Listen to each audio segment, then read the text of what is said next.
Jemaat yang dikasihi Tuhan, pernahkah saudara bertanya kenapa atau untuk apa aku hidup di tahun 2022 ini? Atau pernahkah saudara merenungkan dan bertanya pada Tuhan, Tuhan, dari sekian juta orang penduduk Indonesia, kenapa saya tidak terinfeksi COVID? Atau kita berkata, Tuhan, dari ribuan orang yang mati karena COVID, tetapi kenapa saya yang juga terinfeksi COVID, tapi saya tidak mati? Saudara, kalau pertanyaan itu kita tanya pada diri kita dan kita bertanya kepada Tuhan, maka sesungguhnya saya mau katakan kepada kita bahwa salah satu alasannya adalah supaya saudara dan saya tahun ini kita bisa berbuah. Kita memang sudah berbuah, tapi Tuhan inginkan kita berbuah lagi, dan buah kita banyak, sehingga kita bisa terus memuliakan Tuhan Allah yang mengasihi kita. Oh saudaraku yang dikasihi Tuhan, kalau kita ada di tahun ini itu anugerah luar biasa. Tahun yang lalu kita diminta untuk kita bertumbuh dalam iman, supaya kita terus mengarah kepada Kristus. Dan di dalam pertumbuhan di tahun 2021 ada banyak himpitan yang menghimpit kehidupan kita, saudara. Ada banyak kesulitan, ada banyak pergumulan, masalah rumah tangga, masalah ekonomi, kesehatan ditinggalkan oleh orang yang kita kasih. Itu menghimpit kehidupan kita di tahun yang telah lalu, saudara. Banyak air mata kita rasakan, banyak duka cita yang kita rasakan, saudara. Sampai kita bertanya, Tuhan, sampai kapan ini bisa tetap ada dan kapan semua ini berlalu? Masih ingat saya, saudara, amat jelas dalam pikiran saya, di mata saya, saudara. Ketika itu seorang jemaat yang masih muda, dia harus diisolasi karena COVID. Lalu saya coba telepon, berbicara, kasih kekuatan, mendoakan dia, saudara. Tapi ada satu hal yang mengejutkan saya. Pada waktu itu, saudara, saya WA kepadanya. Saya katakan, bagaimana keadaanmu? Dia mengatakan, Musa, keadaan saya drop. Bayangkan, saudara, dia diisolasi. Saya nggak berani menelepon orang tuanya. Saya berdoa, ajak dia berdoa. Saya berdoa kepada Tuhan.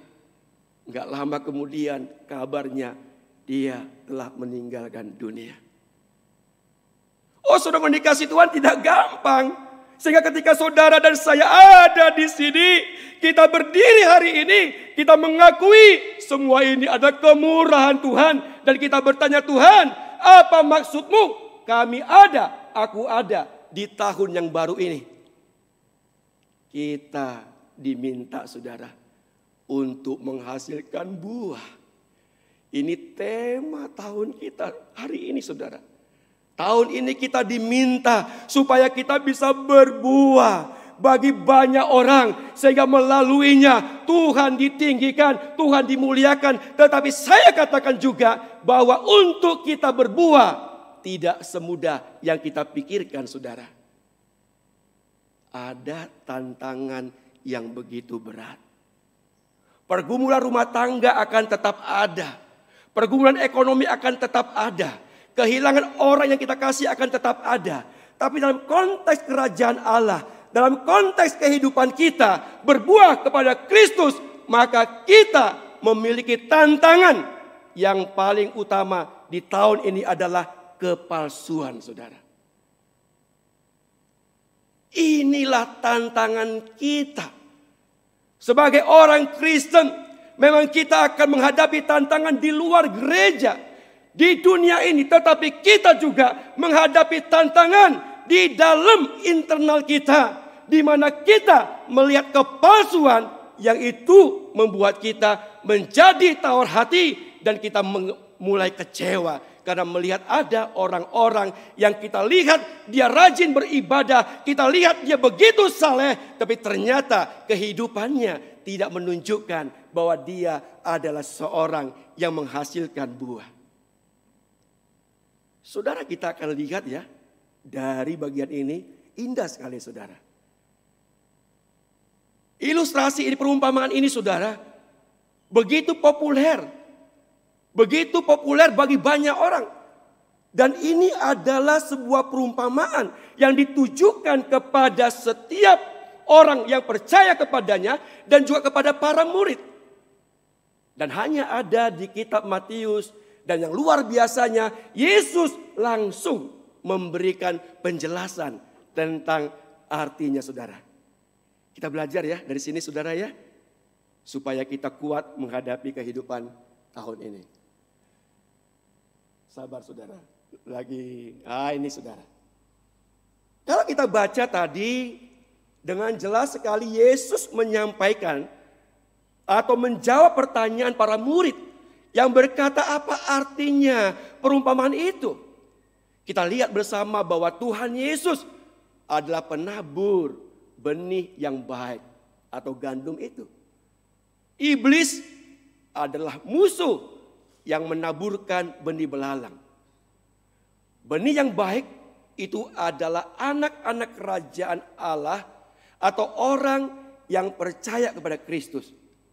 Sedangkan lalang itu adalah anak-anak si jahat. Dan ladang adalah dunia termasuk gereja. Waktu menuai adalah akhir zaman. Para penuai adalah malaikat. Si jahat dan orang jahat akan dikumpulkan dan dibakar sama seperti lalang. Orang benar akan dikumpulkan bersama untuk memperoleh pahala atau upah dan dibawa ke hadirat Allah.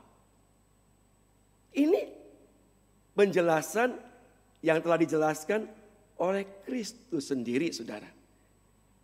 Sehingga kita bisa melihat apa sih maksudnya ini. Tapi yang paling penting untuk kita pada hari ini adalah kita mau belajar saudara. Pelajaran apa yang bisa kita lihat dari perumpamaan lalang di antara gandum. Yang pertama saudara, Allah mengizinkan orang benar dan orang jahat hidup bersama. Kita tahu tadi saudara perumpamaan yang disampaikan oleh Yesus bukan? Bahwa di antara gandum itu ada yang menaburkan benih lalang saudara. Lalu kemudian para hamba itu ketika mengetahui keadaan seperti itu, mereka mencoba untuk menyingkirkan, untuk mencabut lalang itu dari gandum. Tapi petani itu mengatakan nyanda. Nin boleh. Karena memang lalang ini saudara sebetulnya dia tidak berguna bagi gandum. Dan dia itu adalah sesuatu atau lalang yang merusak gandum. Yang berusaha merusak keadaan si gandum saudara. Tapi petani itu tahu dengan pasti jangan dulu dicabut. Karena bisa saja ketika kamu mencabut lalang itu, gandum pun tercabut. Kenapa? Karena akarnya itu maling buku saudara. Saling terkait. Nanti pada waktunya akan ada pemisahan. Lalang akan dipisahkan dari gandum saudara. Ini menunjukkan kepada kita bahwa di dalam kehidupan kita itu selalu melihat orang yang tidak benar. Orang yang jahat saudara. Banyak orang Kristen mereka terjebak dengan keadaan ini. Dan mereka berkata, kenapa seperti ini? Kok gereja itu seperti ini? Lebih baik saya cari gereja lain. Mungkin di gereja lain tidak ada orang yang kelihatannya dia rajin, kelihatannya dia Kristen, tetapi hidupnya tidak Kristen. Oh saudara, tidak ada gereja yang sempurna. Tapi yang luar biasa adalah lalang dan gandum ini saudara susah dibedakan. Nanti sampai bonggolnya keluar, buahnya ada, baru kita tahu siapa lalang, siapa gandum saudara. Ini yang membuat kita juga bisa dikacaukan kan. Kita nggak tahu saudara-saudara, yang mana lalang, mana gandum. Kita nggak tahu saudara. Karena mirip. Mirip sama dikasih Tuhan. Sama-sama beribadah kepada Tuhan. Sama-sama pergi ke gereja. Sama-sama membaca firman Tuhan. Tetapi ada lalang, ada gandum saudara. Saudara dikasih Tuhan. Kenapa lalang itu dibiarkan ada di sekitar gandum? Kenapa saudara ada orang-orang yang menurut kita jahat. Ada orang-orang yang menurut kita tidak baik, tetapi dia tetap ada di tengah-tengah kita. Kenapa Tuhan tidak mencabut dia saja? Kenapa dia tidak pergi saja dari dunia ini? Kenapa? Oh saudara yang dikasih Tuhan, Allah mengizinkan semuanya itu ada supaya kita menjadi gandum yang berkualitas. Menjadi orang Kristen yang berkualitas. Menjadi orang Kristen yang memiliki buah yang indah. Dan kita pun bisa dimengertikan bahwa sesungguhnya kehidupan kita ada di dalam kuasa Tuhan saudara. Menarik bukan ketika petani itu mengatakan biarkan saja. Biarlah gandum dan lalang itu tumbuh bersama-sama. Biarkan saja. Ini sepertinya memberikan jaminan kepada kita. Bahwa yang namanya benih yang baik itu pasti akan menghasilkan benih buah yang baik saudara. Gandum akan menghasilkan gandum. Lalang tidak mungkin menghasilkan gandum saudara. Allah tahu itu saudara. Anak Tuhan orang Kristen itu seperti emas. Biarpun dia di tempat yang buruk, dia tetap emas.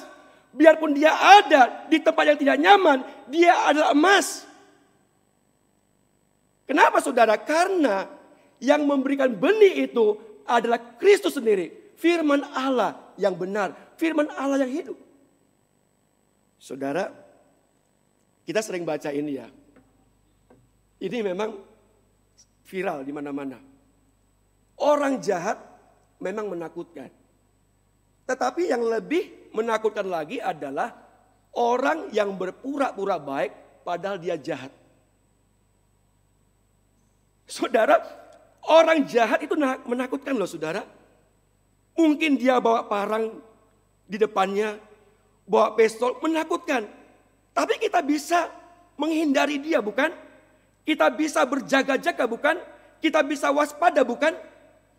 Tapi yang bahaya itu adalah orang yang pura-pura baik dengan kita, tapi senjatanya ada di belakangnya, itu yang sangat membahayakan padahal dia adalah jahat dan dia punya maksud jahat untuk kita. Ini memang membahayakan saudara.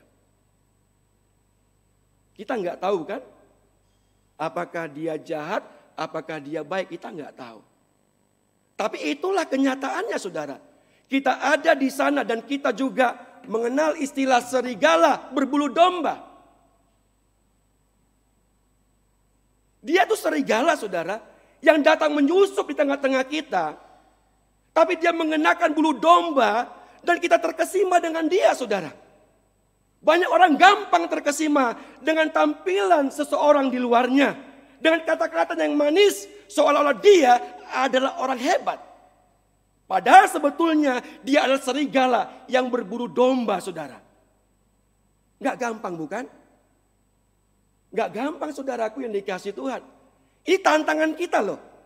Orang-orang jahat Mereka Kristen, tapi Kristen KTP. Kristen tanpa pertobatan. Mereka berusaha mengganggu kita. Mereka berusaha mengacaukan kehidupan kita. Mengacaukan tujuan Allah atas gerejanya. Tapi kita nggak bisa melihat seperti itu, saudara. Dan juga serigala berbulu domba itu juga ajaran-ajaran yang tidak benar banyak sekali, saudara. Sekarang ini banyak jemaat itu banyak stres, saudara, banyak pergumulan. Sehingga seringkali mereka mencari katanya firman Tuhan untuk memberikan kekuatan, saudara. Dia cari mana. Bahkan ada yang memviralkan kata-kata dari seorang yang katanya hamba Tuhan. Padahal seorang dikasih Tuhan, belum tentu apa yang dikatakan itu benar. Belum tentu berdasarkan firman Tuhan. Tapi banyak orang yang sharing akan sesuatu, enggak disaring dulu, saudara. Sehingga kita menjadi agen-agen penyesatan. Karena kita tidak waspada, kita tidak hati-hati. Karena memang mirip sekali, saudara, antara firman Tuhan dengan yang sepertinya firman Tuhan, saudara. Mirip sekali. Tidak mudah membedakannya, saudara. Mirip sekali. Seperti lalang dan gandum, saudara. Tidak bisa dibedakan sampai nanti ada buah yang keluar. Kelihatanlah dari buahnya, saudara. Tapi sebelum dikasih Tuhan, yang kedua adalah tugas kita itu bukan untuk menghakimi dan menyingkirkan, saudara. Jangan sampai saudara setelah dengar ini, wah mulai cari tahu yang mana lalang, yang mana gandum. Wah itu lalang, saudara datang lalang. Nyanda, saudara. Oh itu gandumnya Anda. Itu bukan tugas kita, saudara. Tugas kita bukan untuk menghakimi orang lain, tidak. Bukan untuk menyingkirkan dia, tidak. Tapi tugas kita itu adalah untuk mengasihi setiap orang, mengampuni orang lain. Itu tugas kita, berbuat baik, itu tugas kita. Job description kita bukan untuk menghakimi, saudaraku. Tapi job description kita, tugas kita adalah mengasihi sesama kita. Memberikan yang baik kepada orang lain. Jadi saudara, nggak boleh kita menjadi hakim bagi orang lain, bukan? Memang saudara, kalau kita lihat ada kejahatan di dalam gereja, Yesus mengajarkan kepada kita supaya ada disiplin. Tidak membiarkannya, saudara. Kalau ada di antara kita yang dia melakukan kejahatan, memang harus ditertibkan, harus disiplin dengan penuh kasih, dengan penuh sayang. Dengan mengharapkan dia kembali kepada jalan yang benar.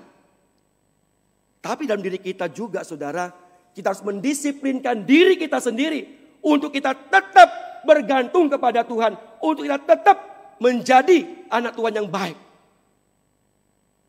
Menghakimi enggak wewenang kita, saudara. Kita tidak punya kemampuan untuk itu, hanya Yesus. Hanya Yesus yang sanggup membedakan mana yang baik dan jahat di hati manusia.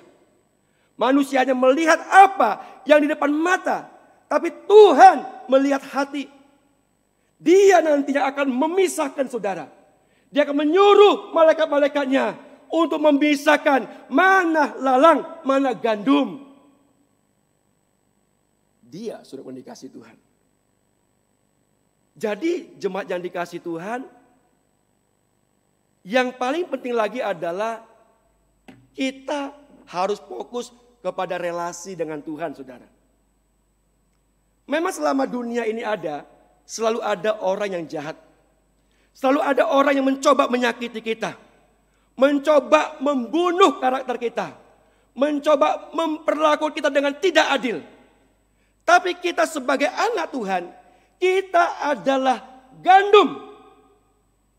Dan kita harus percaya bahwa Allah yang memelihara kehidupan kita. Kita tidak akan bisa dijatuhkan oleh kejahatan apapun. Kita nggak akan bisa diserang oleh iblis ketika kita tetap berhubungan dengan Allah yang Maha Kuasa, saudara. Fokus saja kepada hubungan kita dengan Tuhan, saudara. Nanti semuanya itu akan diselesaikan oleh Tuhan. Itu sama seperti tumbuhan, saudara. Ketika dia fokus kepada tanah yang banyak nutrisinya, banyak gizinya, maka itu akan membuat tumbuhan itu menjadi baik, menjadi sehat. Demikian kita. Fokus kepada relasi dengan Tuhan, saudara. Tahun ini kita nggak mungkin bisa berbuah kalau kita nggak berelasi dengan Tuhan. Nggak mungkin kita bisa menghasilkan buah yang banyak kalau kita tidak punya relasi dengan Allah. Biarkan orang jahat di sekitar kita, saudara. Karena ada masanya, masa penuaian, saudaraku. Ada masanya Allah akan memisahkan mana lalang, mana gandum, dan masing-masing akan mendapatkan upahnya. Saudara yang dikasihi Tuhan, kita semua diminta Tuhan untuk berbuah banyak. Sudah waktunya saudara dan saya fokus kepada Tuhan, dan biarlah buah itu muncul dari diri kita, saudara. Percuma saudara mengupayakan untuk menghasilkan buah dengan diri sendiri, nggak mungkin, saudara.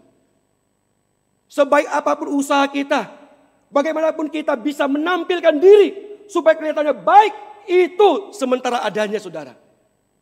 Hanya relasi dengan Tuhan, hubungan dengan Tuhan yang intim, itulah yang membuat kita berbuah, saudara. Kita enggak mengupayakan buah kita, enggak, saudara. Kita enggak membuat buah kita, tidak. Karena kita enggak bisa membuatnya. Yang kita buat adalah tetap kita ada di tanah itu. Kita tetap terhubung dengan Tuhan. Dan kita menjadi diri yang mengandalkan Tuhan saja, saudara. Sehingga nantinya orang bisa melihat luar biasa. Inilah dia gandum. Inilah dia anak Tuhan. Inilah dia orang-orang kerajaan Allah. Orang-orang yang telah menjadi milik Kristus. Lewat apa, saudara? Lewat buahnya. Bukan setiap orang yang berseru kepada Tuhan, Tuhan itu masuk kerajaan Allah. Enggak, saudara. Tapi orang yang percaya kepada Kristus dan melakukan kehendaknya, saudara dikasihi Tuhan. Saudara, nanti pada akhirnya orang-orang benar, saudara dan saya, itu akan seperti matahari. Kita bercahaya seperti matahari dalam kerajaan Bapa pada waktunya, saudara. Jadi sabar, saudara dikasihi Tuhan. Tahun ini yuk kita jalani dengan terus berelasi dengan Allah. Kesulitan, kesusahan akan tetap ada. Selama bumi ini ada, orang-orang jahat pun ada di sekitar kita. Tapi jangan fokus kepada mereka, saudara. Fokuslah kepada Allah. Karena benih yang ditabur Allah kepada kita, itu adalah benih yang murni. Itu adalah kebenaran yang tidak bisa digoyahkan oleh apapun. Sekali lagi, jangan cari orang lalu bilang, oh dia lalang. Jangan, saudara. Itu urusan Tuhan. Urusan kita adalah kita waspada menghadapi dunia ini. Jangan tawar hati ketika di gereja kita melihat ada orang-orang yang sepertinya tidak memiliki kehidupan yang rohani. Jangan tawar hati ketika pergumulan itu datang. Itu adalah bagian kehidupan kita. Tapi percayalah bahwa benih yang ditaburkan oleh Tuhan itu benih yang baik. Dan dia akan menghasilkan buah yang baik. Mari kita berdoa. Bapa di surga, kami bersyukur ya Tuhan, karena kami diberitahukan bahwa sesungguhnya di dunia ini Allah mengizinkan kami hidup bersama dengan orang-orang yang jahat, orang-orang yang menolak Kristus, tetapi mereka mirip seperti orang Kristen melakukan kegiatan-kegiatan gereja. Ya Tuhan, berikan kepada kami kepekaan untuk kami mewaspadai segala yang jahat yang berusaha mengganggu kehidupan kami. Dan biarlah kami fokus kepada Allah, membangun relasi dengan Tuhan lewat firman Tuhan yang kami dengar, yang kami baca, dan juga doa-doa kami setiap hari kepadamu. Tuhan, kami tidak mungkin bisa berbuah kalau kami terlepas daripada Engkau. Kami hanya bisa berbuah ketika kami tinggal tetap di dalam Engkau, ya Allah.